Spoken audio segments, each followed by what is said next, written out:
place if Chelsea didn't have forward. One of them is Count here. Liverpool and Chelsea have shared some classic encounters over the years, especially in the last 2 decades. Left it to Alonso and it's gone in. First blood to Liverpool, 10 minutes gone. Their rivalry began in the summer of 2004 with the hiring of Spanish manager Rafa Benitez and Portuguese coach José Mourinho.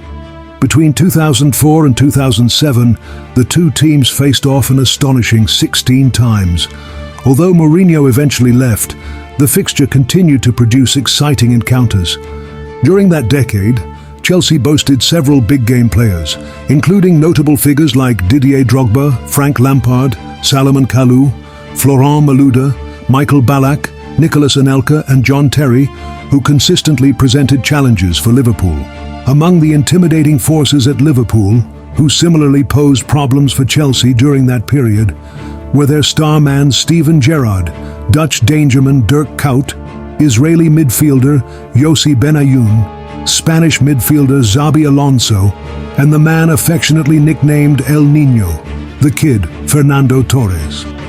For Fernando Torres in particular, Chelsea became one of his favorite opponents, scoring almost every time he featured in encounters between the two sides. He netted 7 times in his 10 outings against Chelsea. Unable to stop the prolific striker, Chelsea successfully lured him away from Anfield to Stamford Bridge. Shockingly, his time at Chelsea was a far cry from his glory days at Liverpool. It was only ever a shadow of El Niño that pulled on a Chelsea shirt. Joining Chelsea was the beginning of a truly remarkable fall from grace, from one of Europe's most feared strikers to a laughingstock.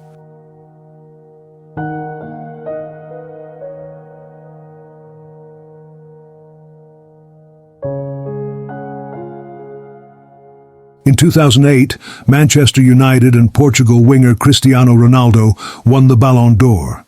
At 23, he succeeded AC Milan's Brazilian playmaker Kaká after another stellar season for United in their 2007-08 campaign. Runner-up to Ronaldo was the rising Argentine talent Lionel Messi, who had stepped into the spotlight as Barcelona's new talisman following Ronaldinho's controversial divorce with the Catalonia club in the summer of 2008. The shortlist was rounded out by Spain's exciting 24-year-old forward Fernando Torres, who had captivated Liverpool fans with his remarkable goal-scoring prowess after a big-money switch from Atletico Madrid. Rafa Benitez broke Liverpool's transfer record to bring Fernando Torres to Anfield in a $20 million deal in 2007, with Luis Garcia moving to Atletico Madrid in exchange, and Torres became Liverpool's most expensive signing at the time. At Anfield, he found a more supportive environment compared to his earlier years at Atletico Madrid. As a teenager at Atletico, Torres was made captain of a struggling team, a responsibility he later admitted he should never have taken on so young. Lacking the authority to lead older teammates, he instead relied on their experience. But the goals that had briefly been in short supply came flooding back, as El Niño netted 13 times in the Spanish top flight in his debut season, making him the club's top scorer and helping to guide Atletico to a 12th place finish. By the end of the next campaign, he was the 3rd top scorer in the league, and his contributions dragged Los Rojiblancos to an impressive 7th place. He grew from strength to strength, and by the summer of 2007, he had amassed 75 goals in 173 top-flight games, and almost single-handedly kept Atletico in La Liga. At Liverpool, Torres no longer had the weight of an entire club's hopes on his shoulders. He played with a sense of freedom, and Steven Gerrard, the club's talisman, was visibly relieved to have a partner with whom he could share the burden. The two quickly developed an excellent understanding on the pitch. Torres was suddenly receiving the kind of service he had rarely experienced, and he thrived off it.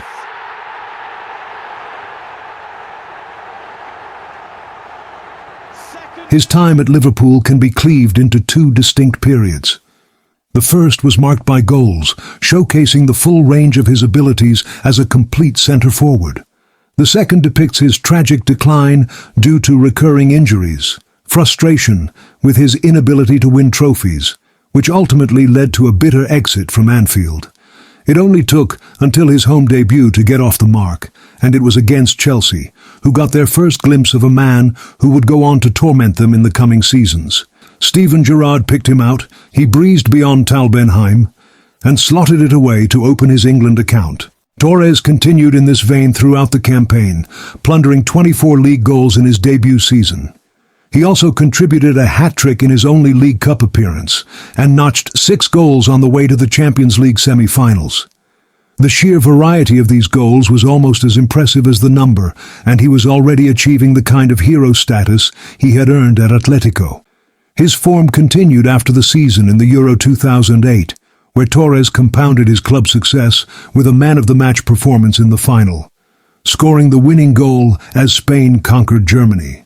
Returning to Liverpool for his second season as a European champion, he had now earned universal recognition as one of the game's best strikers.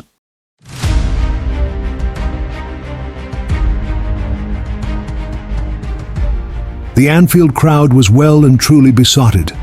Nobody ever thought that there could one day be a number 9 to surpass the legendary Robbie Fowler, a player so revered he was simply called God.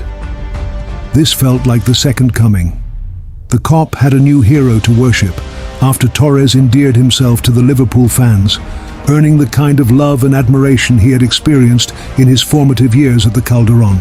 In his second season, he picked up where he left off. Head, feet, it did not matter. When he made it to the pitch, he took his chances.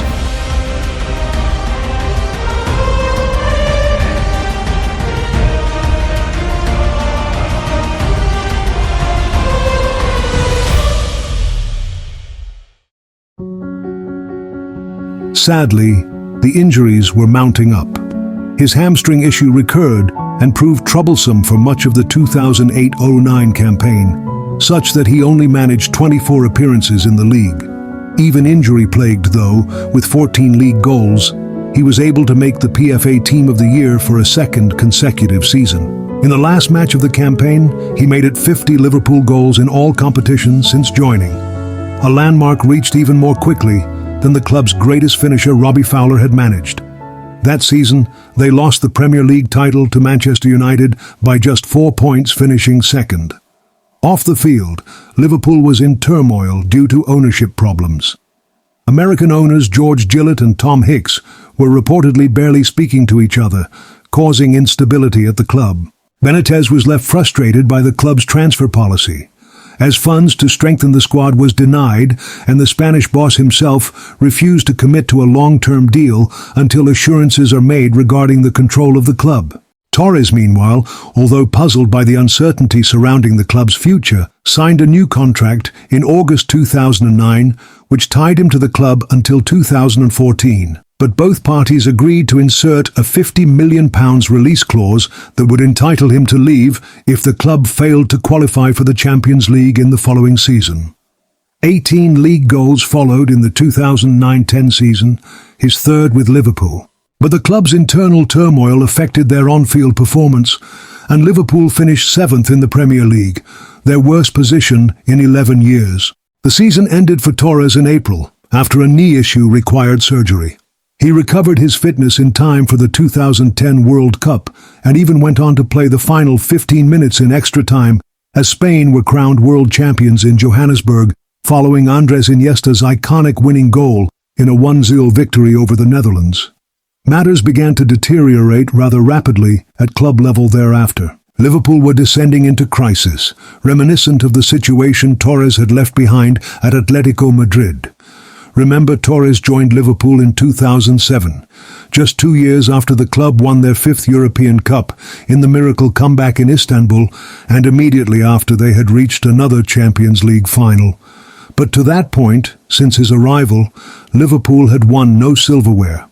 Despite losing some of their big stars, with some of the remaining ones linked with moves away, the club was not investing in superstars to boost their title-winning chances. Moreover, rumors about the club's purported sale kept intensifying due to mounting debts. Again, Benitez's relationship with the club owners was, rightly, fractured, and at the end of the 2009-2010 season, his departure was confirmed. All this left Torres frustrated, and he began reconsidering his commitment to Liverpool. Everything changed when the owners started talking about selling. The mindset of the club went in a different direction, but when Zabi and Mascherano left, and before them Crouch and Arbeloa, when reinforcements didn't arrive, I started to wonder if Liverpool was the club its history suggests, or if it was in fact a selling club. I knew I was an idol at the club, but it was no longer the same. There was also the departure of Benitez, and the club was in chaos with the sale. There was so much said, so much talk about projects, but then nothing. It reminded me of Atletico Madrid. Great history, lots of ideas, but without money, you need time. And I didn't have much of that. But amid murmurs of discontent at his situation, Torres' rise began to show signs of slowing.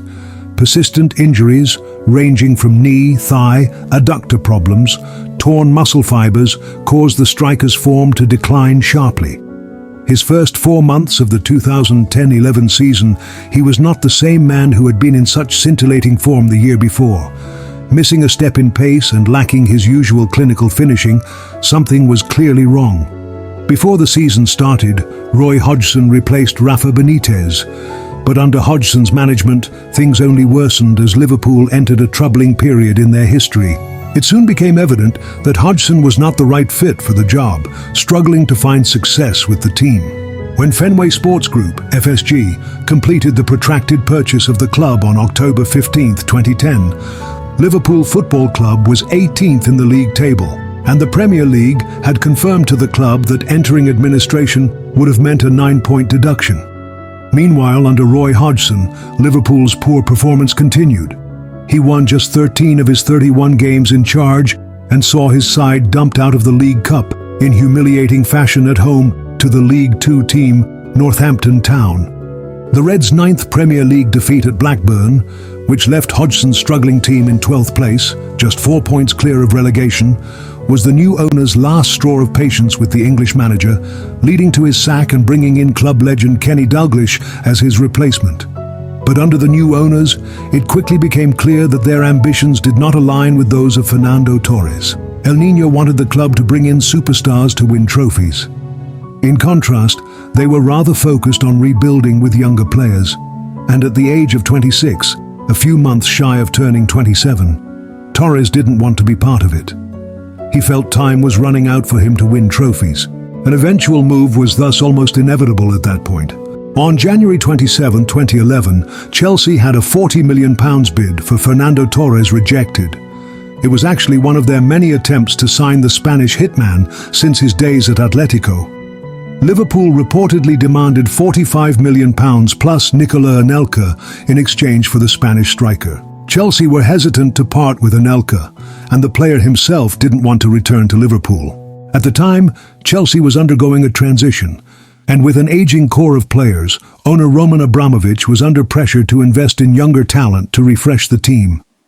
For the attacking department, manager Carlo Ancelotti had hoped for Carlos Tevez, but Fernando Torres was the owner's chosen antidote. 3 days before the transfer deadline, Fernando Torres handed in a written transfer request in a dramatic attempt to force through a move to Chelsea. On 31st January 2011, the Blues finally conceded to paying the £50 million to initiate the release clause in Torres' contract, and Liverpool accepted, breaking the British transfer record at the time. El Niño was on his way to Chelsea.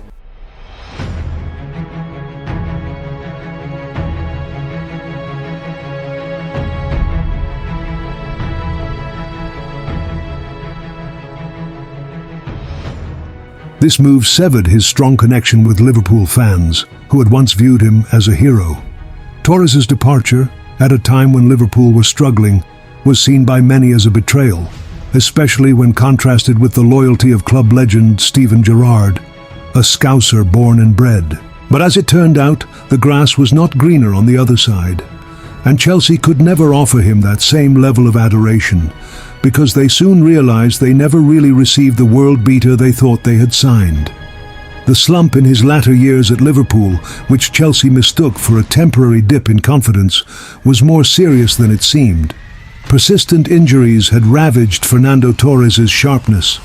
Unsurprisingly, it was his former teammates who first noticed it, observing the difference between the Torres of his later days at Liverpool and the one who had arrived in 2007. "We were watching him every day in training, and he wasn't the same player, physically or mentally," Carragher said. "He started getting injuries in his second season at Liverpool, but he still did really well. Then, in his third season, he was not the same player." After almost a decade of shouldering the weight of his teams, it was little surprise that Torres' body began to betray him. At Chelsea, his decline only worsened, and the once feared striker became the subject of mockery. Each disappointing performance added to the ridicule, turning Torres into the punchline of jokes as his fall from grace continued. Carlo Ancelotti probably regretted giving Fernando Torres his Chelsea debut so soon. Coincidentally, it was against his former club, Liverpool. He was subdued, well shackled, and offered very little by way of a threat before being replaced by Salomon Kalou after 66 minutes. It was a game to forget for him and the Blues, as Chelsea lost the match 1-0. Expectant Chelsea fans in attendance to watch the club's most expensive player make his debut at his new home I'm very excited. See what happens. were left utterly disappointed. Shouldn't have played from the start, should have brought him on a sub. Torres just didn't get a sniff, did he? Just didn't want it. Very disappointed, to be honest. You spend that sort of money, well, in this sort of day and age, you expect quick results. Unbeknownst to them, worse was set to follow. He managed just one goal in the 2010-11 season after signing for the club. Failing to add to that tally, the season ended with Chelsea without a trophy and marked the end of Ancelotti's reign at the club, leaving Torres with the task of impressing a new manager at the start of his first full season at Chelsea. Ahead of the 2011-12 season, Chelsea appointed former Porto manager André Villas-Boas as manager, and while there was heavy rotation amongst the forwards in early games, Torres looked sharper than he had the previous season. But consistency was still a problem, as his first goal of the season against Manchester United was overshadowed by a horrific miss later on. His finest moment in a Chelsea shirt came in April 2012, scoring a last-minute goal at the Camp Nou to knock Barcelona out in the Champions League. Brought on for Didier Drogba, Torres picked the ball up on the halfway line, dribbled half the length of the pitch and rounded Victor Valdez to draw Chelsea level at 2-2 on the night.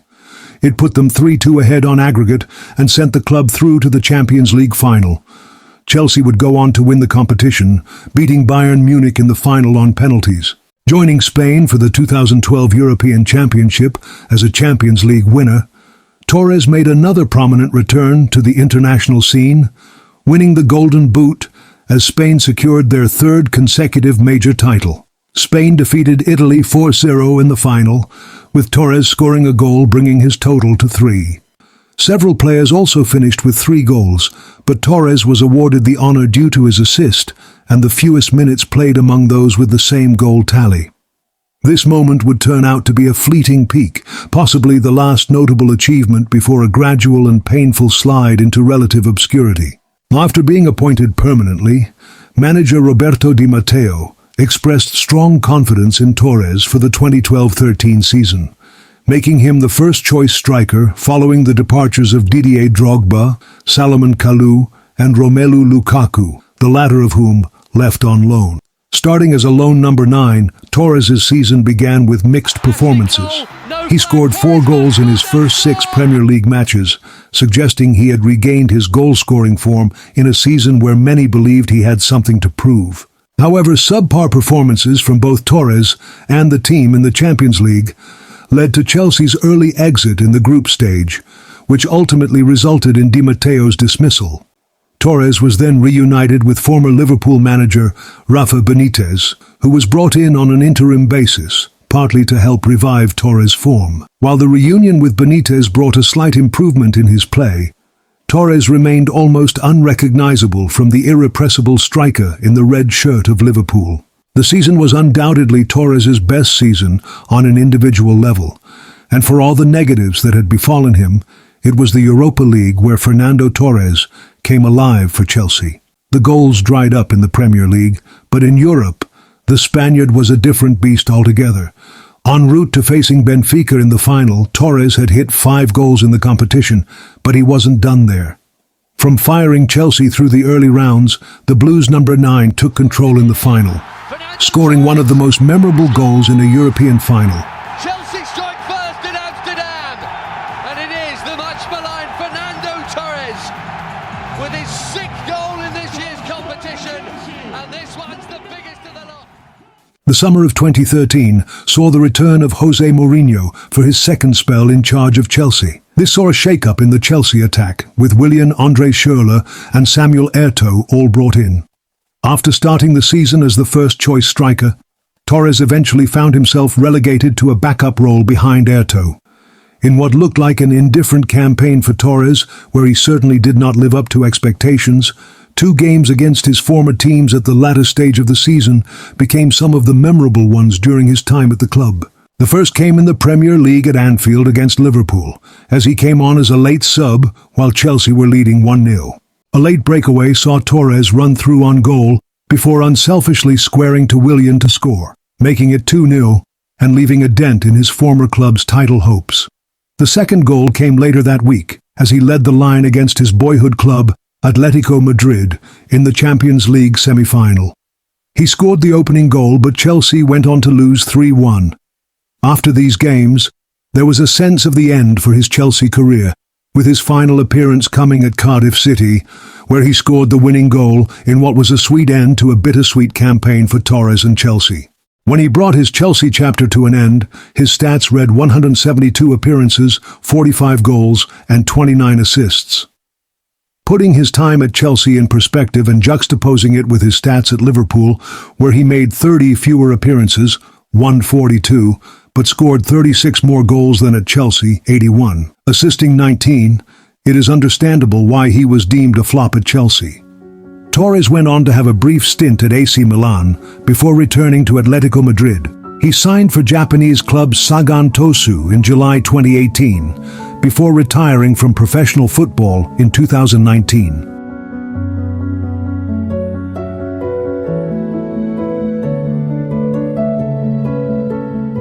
At Chelsea, even though he failed to live up to expectations, there was always a sense that everyone wanted Fernando Torres to succeed, with louder cheers and praise whenever he scored or showed effort and determination. Given the high transfer fee and the fact that Torres had been one of the best strikers in the world just a few years before his move, it's understandable why many view his time at Chelsea as a disappointment. However, when considering the circumstances, his recovery from a serious injury, worsened by playing through it at the World Cup, the immense pressure from rival fans and the media, the frequent managerial changes, and stiff competition for a starting spot, it's easier to see why his form declined. From his interviews, it's clear Torres was never truly content at Chelsea and saw his time there as simply a means to achieve his ultimate goal, winning trophies. With memorable goals and key moments in Chelsea's history, most fans are likely to view Torres more as a hero than a failure.